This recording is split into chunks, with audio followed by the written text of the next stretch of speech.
Привет, друзья! Это 25-й год, и это год, когда мы прощаемся с Model S и X в таком виде, мы их больше не увидим. И есть огромная вероятность, что мы их больше не увидим вообще. И это не шутка, такая вероятность была в районе 50%. Сейчас случился новый кризис, так называемый Tesla Gate. Мы, кстати, сняли сторис на эту тему. Этот сторис или рилс набрал в Инстаграме уже больше миллиона просмотров. В Фейсбуке, наверное, уже 1 миллион или 1,5 просмотра. Обязательно подписывайтесь, чтобы быть в курсе, как мы, в том числе, высмеиваем Теслу. Но мы с вами дальше будем разбираться, как компания докатилась до того, что топовые 2 машины из линейки могут быть навсегда сняты из производства, почему, логика происходящего и какие ошибки к этому привели. Итак, главное, начнем с ошибок. 2 глобальные ошибки, которые привели к тому, что Tesla стала в ситуации, в которой реально первые полгода я слышал о том, первую половину прошлого года я слышал о том, что больше этих моделей не будет. Потом какой-то клерк в начале этого года написал, что все-таки грядет большое изменение, и в 2025 году мы увидим рестайлинг, ремейк, еще что-то, увидим новые Model S, X. Теперь случилась еще одна ситуация с Илоном и знаком, который он показал, который я не могу вам продемонстрировать еще раз, так как YouTube может это видео заблокировать. И после этого снова рассматривает, надо ли производить Model S, X в 2026-2027 году и до 2030 года. Потому что обычно мы привыкли, что в автопроме сменяемость модели происходит примерно каждые 5-6 лет. Если это Toyota Sequoia, это может быть 10 лет. Tesla в прошлые года выбрала стратегию именно менять внешний вид точно так же, как их меняет Rolls-Royce или Geländewagen. Это за мной абсолютно новые машины, ну то есть им по году. Платформа, на которой выпускается, допустим, этот Model X, ну и вообще Model X нового поколения, вы в основном можете найти с 23 года, а сейчас 25 год, прошло, в общем-то, 2 года. Model S выпускались и в 21 году, но очень мало. Большая часть машин, которые вы можете найти, они из 2022 года, то есть 4 года, это тоже очень мало. Обновились тройка, Вайка, а эти машины, они как бы новые, но никто об этом не знает. Широкий потребитель об этом не знает. А проблема в том, что Rolls-Royce или Geländewagen — это не машины для широкого потребителя, это машины для конкретной ниши людей, которые хотят купить эти автомобили, и они их покупают очень часто из-за такого специфического и узнаваемого внешнего вида. А это у нас хоть и небольшой, но все-таки масс-маркет. И первая глобальная штанга, которая случилась с Tesla, но на том моменте это была даже не ошибка, а стратегия, это то, что вышла абсолютно новая платформа Model X. Это именно платформа Model X, потому что по предыдущие года Model X базировался на платформе Model S, а в этот раз Tesla, так как разрабатывала платформу с нуля, решила сделать абсолютно правильным способом. Выпустить новую платформу для самой тяжелой машины из этой линейки. Также на этой линейке, но это мы коснемся позже, размещается и Roadster. Итак, они выпустили новую платформу, они пересобрали по новой всю машину, и стратегия им тогда подсказывала, что они смогут переломать автопром, смогут показать, что все-таки не внешность главная, а главное технологии. И они собрали новые машины, собрали их достаточно скромно, то есть в середине не было какого-то ambient, просто переделали салон, переделали его чуть ближе к Model 3 и чуть добавили больше опций, чем Model 3 и Model Y. То есть это не было для потребителя, это не было что-то глобального. То есть если мы оцениваем, как до этого делал классический автопром, то классический автопром, скорее всего, для этого бы не выпускал полностью новую машину, полностью бы не делал новую платформу. Это бы, скорее всего, был глубокий рестайлинг, при котором вы меняете салон, меняете фары, меняете фонари, и, в принципе, говорите, что это новая машина. Но с этими конкретно двумя экземплярами произошло так, как могла сделать только Tesla, потому что Tesla выбирала, тогда шла своим путем, абсолютно другим, и вот они выпустили полностью новые машины, которые выглядели как старые. Здесь должна была быть батарея 4680. Это единственный, по сути, недостаток, который, на мой взгляд, присутствует в этих машинах. Технически я имею в виду недостаток на уровне разработчиков.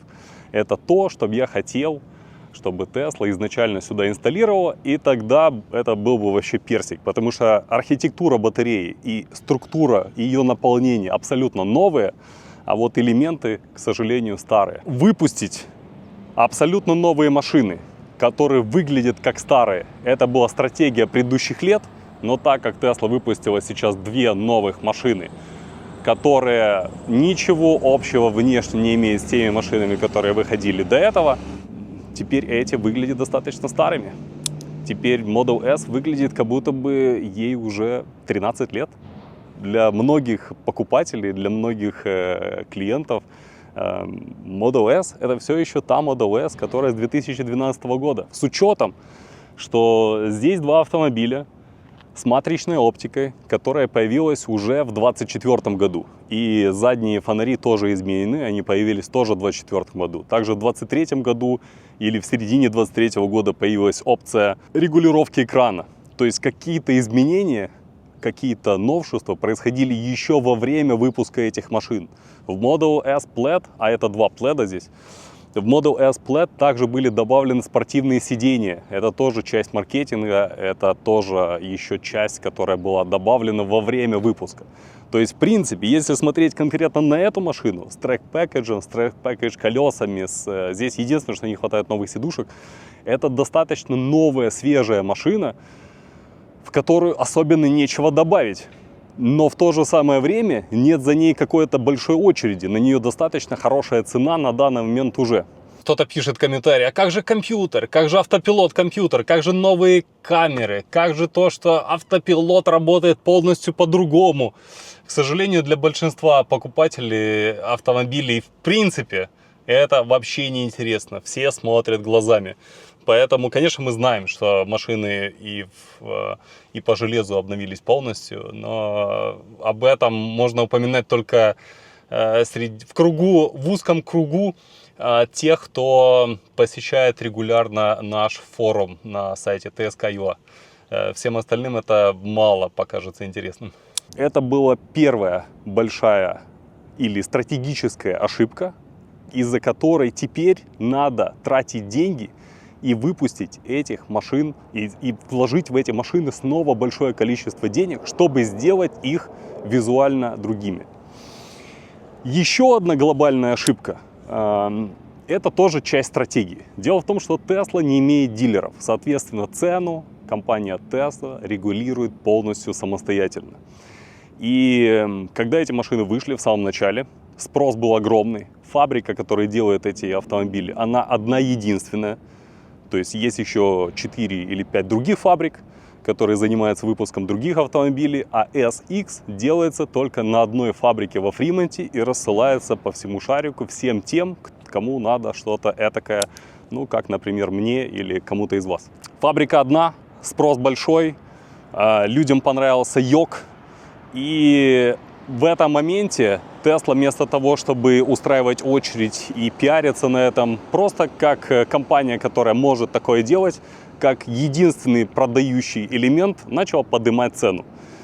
И один из моих друзей купил эту машину, покрыл ее керамикой, поставил колеса, сделал у нас шумоизоляцию, добавил элемент, который снижает подвеску, и она может лежать на полу. То есть машина выглядит красиво, но ничего сверхъестественного, просто хорошо сделанная, скроенная машина, у которой 1000 лошадиных сил. И все это вместе ему обошлось практически $190 тысяч. На данный момент эта машина 22 года стоит около $60 тысяч. И цена упала в 3 раза. Как вы думаете, наш друг Дима, который владел этой машиной, будет ли он сейчас с замиранием сердца смотреть за новым выходом Model S. Будет ли он стараться ее купить? Скорее всего, нет. Скорее всего, Tesla сделала так, что у него осталось как минимум неприятное послевкусие.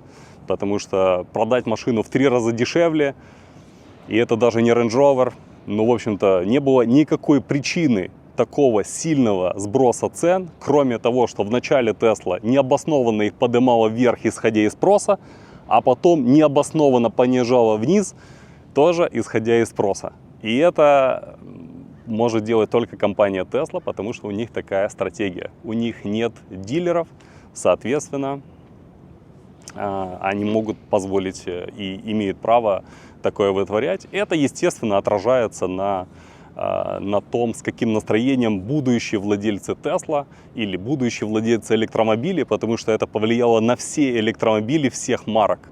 Porsche Taycan тоже в том числе очень сильно подешевел из-за того, что Tesla регулировала цены вручную на автомобили.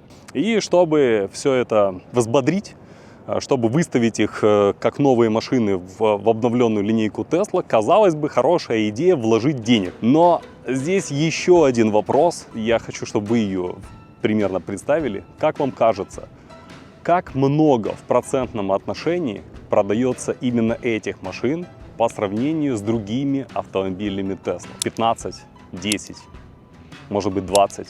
Может быть 25. Вспомним, что только одна фабрика и делает. Это самая старая фабрика. И с этим связаны основные косячки этих машин. Потому что они не сделаны так четко, как машины с новых фабрик. Правда в том, что этих машин выпускается 2,5% от общего объема всех автомобилей Tesla. То есть, по сути, я стою рядом с очень редкими машинами. Они настолько редкие, если посмотреть в целом, они настолько редкие, что около уникальны. Мне кажется, что третьей ошибкой было, в принципе, трогать цену на эти автомобили. Так как это не масс-маркет, они спокойно могли стоить так, как стоили в самом начале. 130 и 150 тысяч долларов.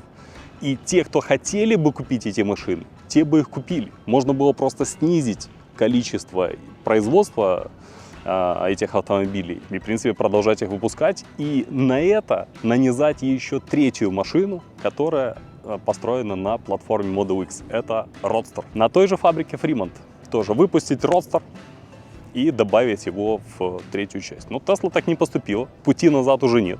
Сейчас эти машины новыми стоят, по-моему, около 98-95. Сейчас увидите на экране скриншот. Что дать такого, чтобы можно было обратно поднять цену на них до 150, в общем-то, не очень понятно, потому что технически они около топовые машины на сейчас в мире. И получается около тупиковая ситуация. И теперь подумайте вместе с топ-менеджерами Tesla, что бы вы сделали на их месте. И напишите, кстати, насколько вам важно, чтобы внешность машины менялась, насколько вы понимаете тогда, что это новый автомобиль, или вам ближе тактика Rolls-Royce и Geländewagen, и вы бы хотели, чтобы эти машины оставались неизменными из года в год и продавались малым тиражом.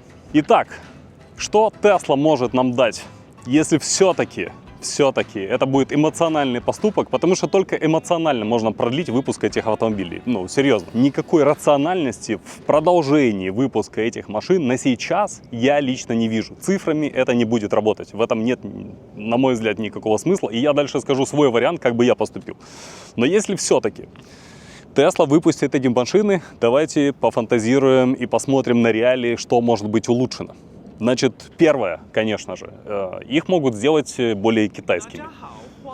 Ну, то есть во внешность добавить что-то очень попсовое, типа монобрев спереди, монобрев сзади, там еще какие-то финтиклюшки. Платформу никто переделывать не будет, она на данный момент достаточно серьезная, качественная и не то чтобы современная. Если брать двигатель Play, то она еще даже впереди. А если мы говорим об обновлениях и о том, что это смарт-кар, допустим, на эту машину вчера прилетела обнова, в которой появился подогрев порта. То есть, как много других смарт-машин мы имеем на рынке. Тот же Taycan, который, скорее всего, я куплю, если Model S снимут с производства. Но это не смарт-кар. Если вы хотите обновить эту машину, они как не говорят, что там какие-то обновления прилетают. Прилетают обновления в основном на мультимедиа. Но технически это не смарт-кар. Тот же Hammer, который мне очень нравится, это тоже не смарт-кар. Смарт-кары делают сейчас Lucid, Rivian, Tesla. И также некоторые китайцы, они так или иначе строят машины действительно с нуля, и действительно у них получается делать машины, которые обновляются, которые прилетают новые функции. В середине у нас, естественно, добавится Ambient, у нас, может быть, появятся какие-то строчки, может быть, машина пойдет больше в сторону лакшери, потому что новые тройка и вайка, они по подвеске, по ощущению в салоне, по отклику на педаль акселератора, по всему, они очень сильно подобрались к S-ке и X-у. Ну, X более уникальная машина, но тройка Performance очень сильно подобралась к Plate. Это не тот поджопничек легкий, который был до этого. Она ощущается уже тяжелее, она ощущается слаженнее, она ощущается очень комфортнее. И главное, она вообще не дерганая, что меня удивило в тесте этого автомобиля. Обязательно посмотрите тест-драйв Model 3 Performance на нашем канале. Она вообще не дерганая и вообще не производит впечатление сумасшедшей машины, как это было раньше. То есть она такая уже спокойный перформанс-автомобиль. И именно то, что мы получали раньше только в Model S. Поэтому S и X должны идти глубже в лакшери-сегмент. Они должны стать с лучшей шумоизоляцией, с более красивым эмбиентом. Не просто полосочка светодиодная, а это что-то должно быть такое вот, как в BMW i7 или что-то в этом роде. Как бы я поступил? Раз у меня есть фабрика Fremont, раз она самая маленькая и старенькая, раз она может выпускать только ограниченное количество машин, раз уже на той фабрике собираются машины на платформе X, и раз Roadster тоже обещает выпустить, ну, как обещает? Намного скромнее обещает, чем рестайлинг этих машин, но все-таки кто-то из клерков в Твиттере иногда подпитывает иллюзии о том, что Roadster выпустит. Я бы все-таки выпустил Roadster на этой фабрике. Взял бы, выпустил Roadster, платформа бы дальше жила. Выпустил машину, которую все очень ждут. Машину, у которой цена еще не скомпрометирована. Можно брать за нее хорошие деньги.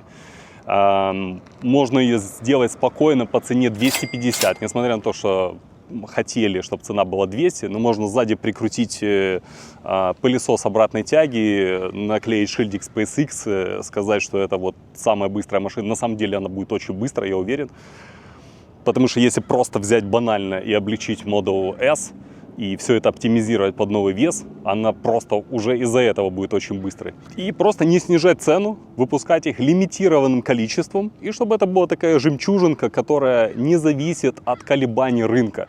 Что если ты хочешь купить самый крутой суперкар по самой лучшей цене, то вот такая машина есть. Пусть она стоит 250-300 тысяч, это Roadster, это Тарго кузов, это что-то эмоциональное, что-то крутое, что-то как жемчужина будет, как вот эта звездочка во всей структуре компании Tesla. Я бы сделал так. Это мой рецепт для компании Tesla. Я уверен, что они сами примут решение, на их стороне и топ-менеджмент, высокооплачиваемый и, скорее всего, уже искусственный интеллект, и еще много чего, и огромное количество баз данных. Но вы напишите, как вы ждете эти машины или нет, потому что для меня эти два автомобиля – это памятник предыдущей Тесле с той линии, которой она придерживалась ломать весь автопром и ломать его технологиями.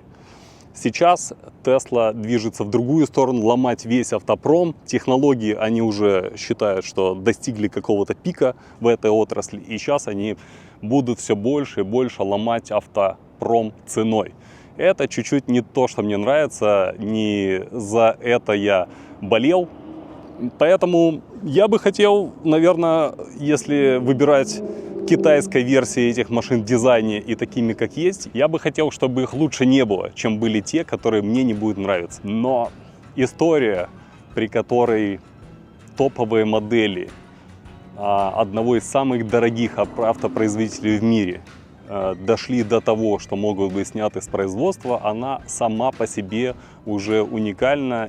Подписывайтесь, если хотите видеть дальше не банальные истории и более качественную аналитику изнутри того, что происходит в электромобильном мире. Так что все, увидимся и пока.